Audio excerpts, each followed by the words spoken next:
ರಾಜ್ಯ ಬಿಜೆಪಿಯಲ್ಲಿ ರಾಜ್ಯಾಧ್ಯಕ್ಷರ ಬದಲಾವಣೆ ವಿಚಾರ ಆ ಕಾವು ಸದ್ಯಕ್ಕೆ ತಣ್ಣಗಾಗುವಂಥ ಲಕ್ಷಣಗಳು ಕಾಣಿಸ್ತಾ ಇಲ್ಲ. ವಿಜೇಂದ್ರ ಅವರನ್ನ ಪಟ್ಟದಿಂದ ಕೆಳಗಿಳಿಸೇ ತೀರ್ತೀವಿ ಅನ್ನುವಂಥ ಹಠಕ್ಕೆ ಬಿದ್ದಿರುವಂತಹ ಭಿನ್ನರ ಬಳಗ ಇದೆಯಲ್ವಾ, ಯತ್ನಾಳ್ ಆ್ಯಂಡ್ ಟೀಮ್. ನೋಡಿ, ಯತ್ನಾಳ್ ಯಾಕೋ ಸೈಲೆಂಟ್ ಆದಂಗೆ ಕಾಣಿಸ್ತಾ ಇದೆ. ವಿಜೇಂದ್ರ ವಿರುದ್ಧ, ಯಡಿಯೂರಪ್ಪನವ್ರ ವಿರುದ್ಧ ಮಾತಾಡ್ತಾ ಇದ್ದಾರೆ. ಆದರೆ ಆ ಮುಂದಾಳತ್ವ ಇದೆ ಅಲ್ವಾ, ಕುಮಾರ ಬಂಗಾರಪ್ಪನವ್ರ ಕಡೆಗೆ ಯಾಕೋ ಟ್ರಾನ್ಸ್ಫರ್ ಆದಂಗೆ ಅನಿಸ್ತಾ ಇದೆ. ಸುದೀರ್ಘವಾಗಿ ಸುದ್ದಿಗೋಷ್ಠಿಯಲ್ಲಿ ಮಾತಾಡಿದ್ದು ಕುಮಾರ ಬಂಗಾರಪ್ಪ ಅವರು.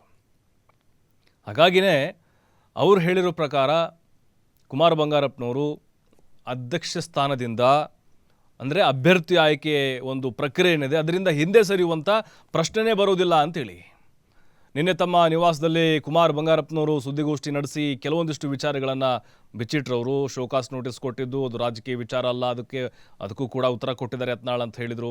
ಮತ್ತು SC/ST ಅವರಿಗೆ ಅವಕಾಶ ಕೊಡಬೇಕು ರಾಜ್ಯಾಧ್ಯಕ್ಷ ಸ್ಥಾನಕ್ಕೆ ಅಂತೇಳಿ, ಮತ್ತು ವಿಜೇಂದ್ರ ವಿರುದ್ಧವಾಗಿ ಬಹಿರಂಗವಾಗಿ ಅಸಮಾಧಾನ ಹೊರಹಾಕಿದರು. ವಿಜೇಂದ್ರ ಅವ್ರ ನಾಯಕತ್ವವನ್ನು ನಾವು ಯಾವತ್ತಿಗೂ ಕೂಡ ಒಪ್ಪಲಿಕ್ಕೆ ತಯಾರಾಗಿಲ್ಲ, ಅವ್ರನ್ನ ಪಕ್ಷದಿಂದ ಅಂದರೆ ಅಧ್ಯಕ್ಷ ಸ್ಥಾನದಿಂದ ಕೆಳಗಿಳಿಸೇ ತೀರ್ತೀವಿ ಅಂಥೇಳಿ.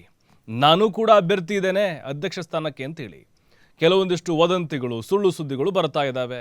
ಅಂದರೆ ಇಲ್ಲಿ ಚುನಾವಣೆ ನಡೆಯೋದಿಲ್ಲ, ವಿಜೇಂದ್ರ ಅವರೇ ಇಲ್ಲಿ ಯಾವುದೇ ಒಂದು ಪ್ರಕ್ರಿಯೆ ಇಲ್ಲದೆ ಅಧ್ಯಕ್ಷರಾಗಿ ಅವಿರೋಧವಾಗಿ ಆಯ್ಕೆ ಆಗ್ತಾರೆ ಅಂತೇಳಿ.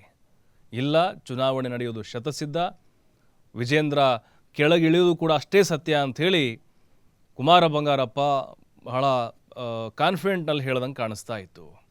ಶಿವರಾಜ್ ಸಿಂಗ್ ಚೌಹಾಣ್ ಅವರು ರಾಜ್ಯಕ್ಕೆ ಬರೋರಿದ್ದಾರೆ. ಹಾಗಾಗಿ ಅವರು ಬಂದ ಮೇಲೆ ಮತ್ತಷ್ಟು ಚುನಾವಣೆ ಪ್ರಕ್ರಿಯೆಗಳು ಬಿರುಸು ಪಡೆದುಕೊಳ್ಳುವಂತಹ ಸಾಧ್ಯತೆಗಳು ಕಾಣಿಸ್ತಾ ಇದೆ. ಅಂದರೆ ಇಲ್ಲಿ ಯಾರಾದರೂ ಒಬ್ಬರನ್ನ ಕಣಕ್ಕಿಳಿಸುವಂಥ ಸಾಧ್ಯತೆಗಳು ಹೆಚ್ಚಾಗಿದ್ದಾವೆ. ಅದು ಯತ್ನಾಳೋ ಅಥವಾ ರಮೇಶ್ ಜಾರಕಿಹೊಳಿನೋ ಕುಮಾರ್ ಬಂಗಾರಪ್ಪನೋ ಅದು ನಮ್ಗೆ ಗೊತ್ತಿಲ್ಲ. ಆದರೆ ಇವರ ಅಜೆಂಡಾ ಇರೋದು ವಿಜೇಂದ್ರ ಅವರನ್ನ ಪಟ್ಟದಿಂದ ಕೆಳಗಿಳಿಸಬೇಕು ಅನ್ನೋದು. ಹಾಗಾಗಿನೇ ಕಾದು ನೋಡಬೇಕು, ಚುನಾವಣೆ ನಡೆಯುತ್ತಾ ಇಲ್ವ ಅನ್ನೋದು ಮೊದಲು ಕ್ಲಾರಿಟಿ ಇಲ್ಲ. ಈ ತಿಂಗಳ ಅಂತ್ಯದಲ್ಲೇ ಅಧ್ಯಕ್ಷರ ಆಯ್ಕೆ ಪ್ರಕ್ರಿಯೆ ಮುಗೀತಿ ಅಂತ ಹೇಳ್ತಾ ಇದ್ರು. ಬಟ್ ಯಾವ ಲಕ್ಷಣಗಳು ನಮ್ಗೆ ಕಾಣಿಸ್ತಾ ಇಲ್ಲ. ಅವಿರೋಧವಾಗಿ ಆಯ್ಕೆಯಾದರೂ ಕೂಡ ಅಚ್ಚರಿ ಪಡಬೇಕಾಗಿಲ್ಲ. ಹಾಗೇನಾದರೂ ಆದರೆ ಅದು BJPಗೆ ಹೊಡೆತ ಕೊಡೋದು ಗ್ಯಾರಂಟಿ. ವಿಜೇಂದ್ರ ಮುಂದುವರೆದರೂ ಕೂಡ ಅದು BJPಗೆ ಮತ್ತಷ್ಟು ಏಟು ಕೊಡ್ಬೋದು ಮುಂದಿನ ಚುನಾವಣೆಗಳಿಗೆ ಸಂಬಂಧಪಟ್ಟಂತೆ. ಎಸ್, ನಾವು ನೋಡಿದ್ವಿ ಈಗ BJPಯ ಆಂತರಿಕ ಕಚ್ಚಾಟಗಳು ಹೇಗೆ ತಾರಕಕ್ಕೆ ಹೋಗ್ತಿದೆ ಅಂಥೇಳಿ.